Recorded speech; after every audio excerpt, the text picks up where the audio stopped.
Ce samedi 4 mars a été plein de rebondissements dans l'affaire de la disparition de Leslie et Kevin.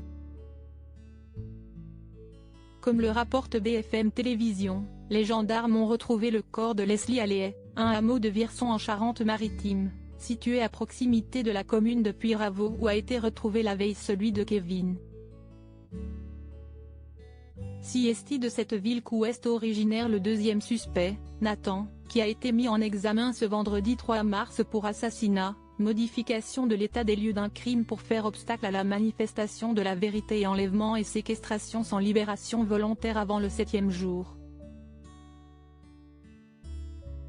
Un troisième homme a été mis en examen pour assassinat, modification de l'état des lieux d'un crime pour faire obstacle à la manifestation de la vérité et enlèvement et séquestration sans libération volontaire avant le 7e jour, a annoncé le parquet de Poitiers ce samedi 4 mars dans un communiqué relayé par BFM Télévisions et Le Figaro.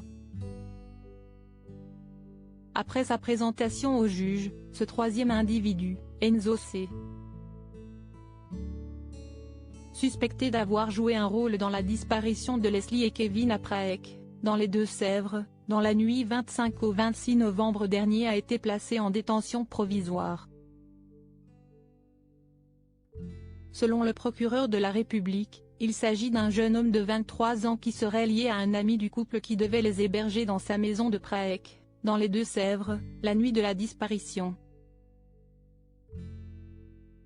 Tom, 22 ans qui a lui-même été mis en examen et placé en détention provisoire en premier ce jeudi 2 mars pour enlèvement et séquestration non suivie d'une libération volontaire.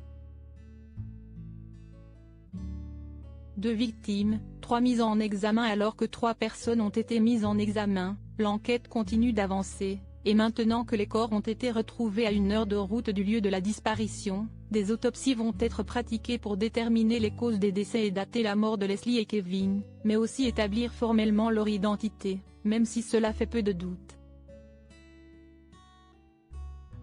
Selon BFM Télévisions, le père de ce dernier s'est présenté sur le lieu des fouilles avant de rester prostré et de rebrousser chemin. Jusqu'au bout les parents des victimes avaient gardé espoir. Article écrit en collaboration avec 6 médias Crédit Photo, capture Facebook.